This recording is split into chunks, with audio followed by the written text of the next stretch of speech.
pesa kidogo ukafungua studio hapa. Naam. Kwa hivyo kwa miaka 5 zinazokuja unaona studio yako ikienda wapi? Hii studio kwa matarajio yangu na Mwenyezi Mungu nikimwomba natarajia iwe center. Isiwe studio. Studio ni kapati kadogo sana. So iwe center ya kufunza vyombo zote kwa sababu pia nafunza vyote lakini unaona ziko place moja. Ziko mahali pa yes. Lakini tukipata the separate rooms itasaidia zaidi. Na kwa hii kampuni yako uko peke yako ama uko na msaidizi anaye kusponsor? Kunisponsor? No. Hakuna mtu wa kunisponsor. Uko kivyako? Niko kivyangu. Yes. Kuna mashida ambazo unazopitia? Challenges haziwezi kosa, lakini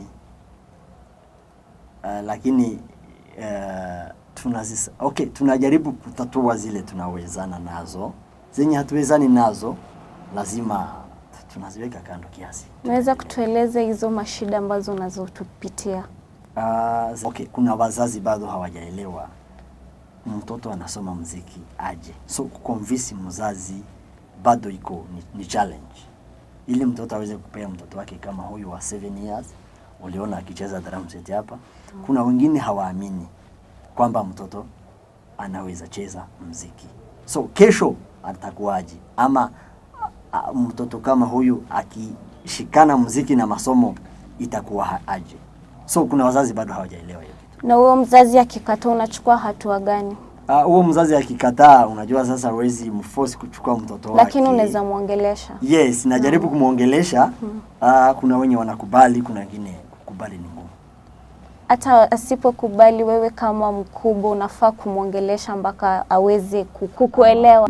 Unajua hii kitu tunaifanya ni kwa wewe mwenyewe ukijihisi kuwa na hiyo passion ama ukisikia mtoto wako anaweza, unamuona mtoto wako.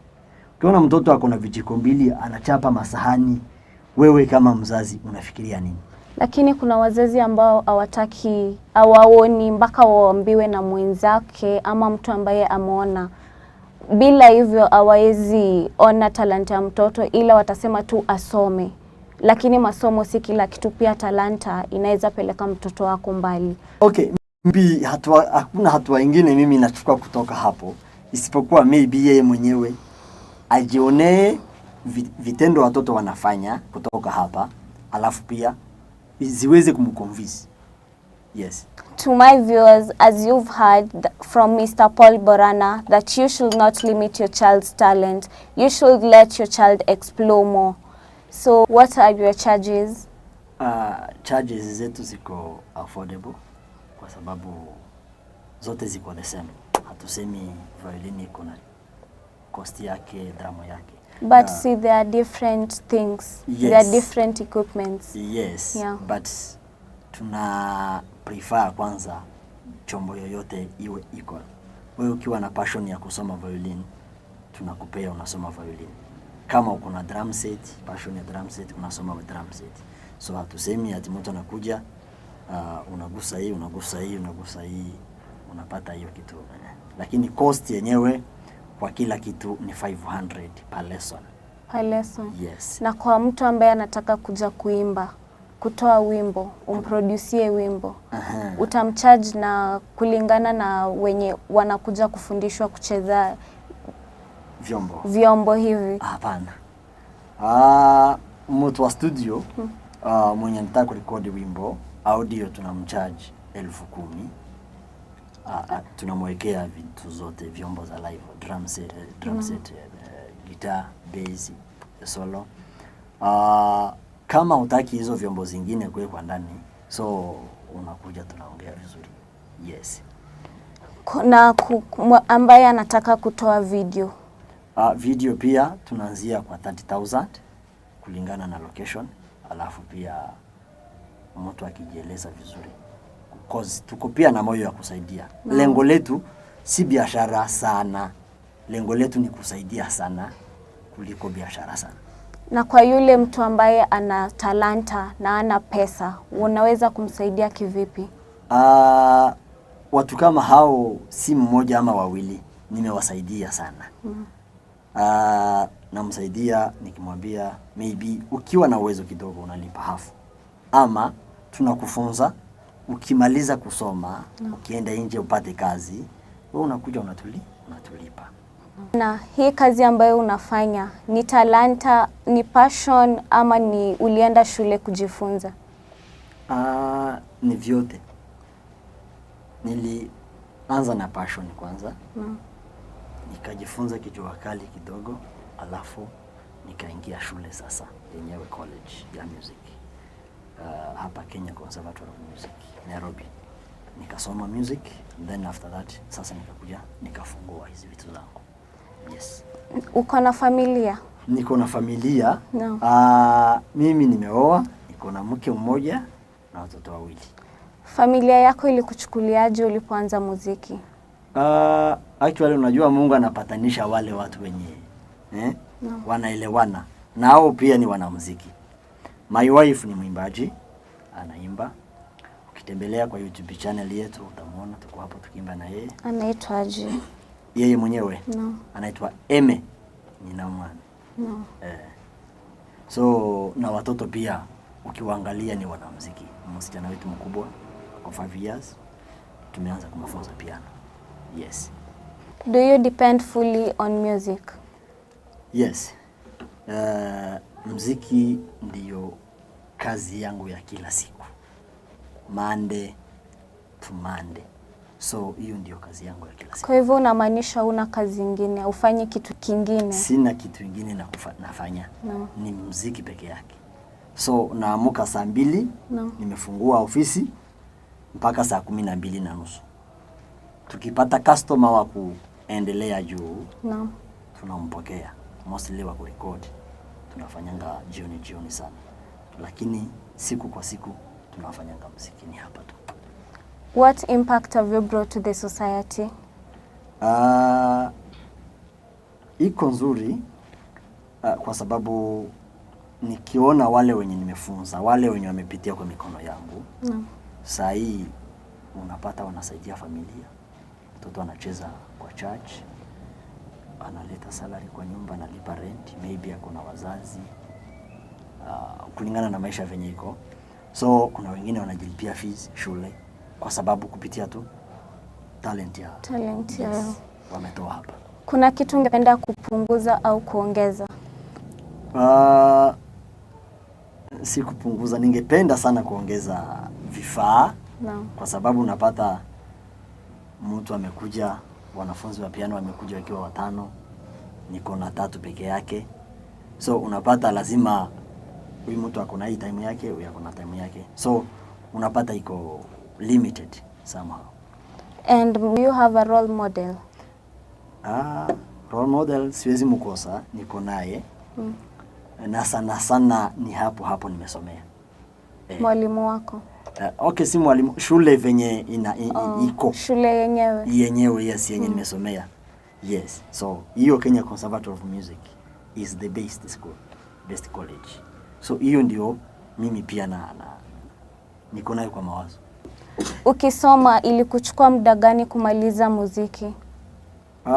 Okay, si kumaliza vile. No. Nilisoma nikakomea mahali, nilisoma miaka 3 nikakomea mahali nilikuwa. So hata saa hii nikitaka kuendelesha naweza endelesha.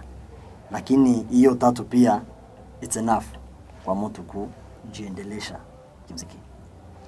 Ungependa kuambia je mtazamaji anayetutazama ambaye angependa kuingia muziki ama ana talanta, angefanya aje? Kitu naweza waambia watu wenye wanatutazama kwa sasa nianze na wazazi kwanza. Wazazi wenye wako na watoto, unaona mtoto anapenda muziki ama anatamani muziki, wacha mtoto umsaidie, umsupport, umjoinishe chuo ya muziki. Mostly during holidays, wacha mtoto asome muziki kwa sababu you never know. Mtoto huu akimaliza masomo yake binafsi, akiweka kwa CV ya kwamba alisoma muziki, itakuwa another excess kulingana na vitu maybe walikuwa wanatarajia kwake. So akiweka muziki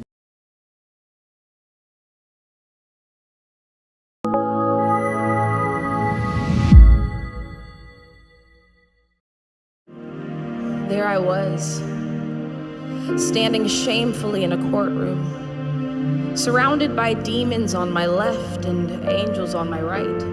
Satan as the persecutor, holding millions of records about my life, and God sitting on a throne with a mighty gavel in his hand. I had no lawyer. Placed on trial for things such as lying, stealing, and fornication. For this was the beginning of my tribulation, for there was no reason to plead an innocent statement, for all the evidence was sitting right there with Satan. The demons smiled as tears rolled down the judge's eyes, for they clearly knew that now was the hour of my demise. But wait. In came a light shining so bright that the demons smiling suddenly jumped with fright. And the man that walked in that night was none other than Jesus Christ. Darkness departed to give way, and glory was all the angels could say. As the man that walked in that night pulled out a lighter and immediately set Satan's records against me on fire. He took the sentence file and erased my name, looked at me in the eyes and said, "Daughter, I'll take the blame." Handcuffs were placed on this man and he was thrown to the ground. The entire courtroom gasped at this horrendous sound, and the sudden seized the beat of his heart. The man that walked in glowing had now become dark. I did this to him. My lying, my stealing, my cheating, and he took the pain and spent 3 days in the hell that I was to go to for eternity. I left the courtroom that day, and there was nothing I could say. I was found innocent, for Christ handled the debt that I was to pay. This type of love is more than you could give to a girlfriend, boyfriend, husband, wife. This man died for me. I owe him my life. And even though my life is not at all worth it, how could you ever trade preference for perfect? See, I gave my life to Christ and suddenly picked up a mop.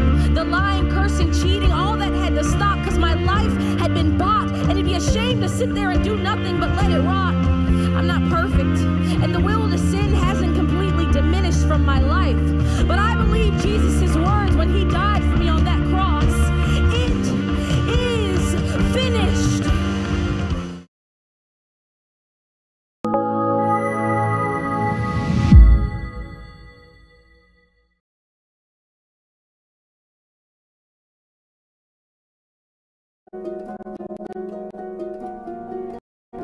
Welcome to Mountain View Gardens Nanyuki by Finca Properties Limited. These are 50 by 100 plots going for a cash offer price of 220,000 Kenya shillings and 250,000 Kenya shillings in installment. All legal and transfer fees inclusive. Mountain View Gardens is located in a gated community along Nanyuki Rumuruti Road, neighboring All Pijeta Conservancy and Mount Kenya Homes. This area has all social amenities, all weather roads, water, electricity, and an electric fence already installed. Mountain View Gardens is just few minutes drive from Nanyuki town and is ready for immediate development with a free site visit every Wednesday and Saturday. For inquiries, bookings, reservations, and free site visit, SMS the word plot to 4309. Call us on 0721 737 300 or visit our website at www.finca.co.ke. Come to our offices in Kitengela Town, Pena Towers, Suite B6. Finca Properties Limited, prime and affordable.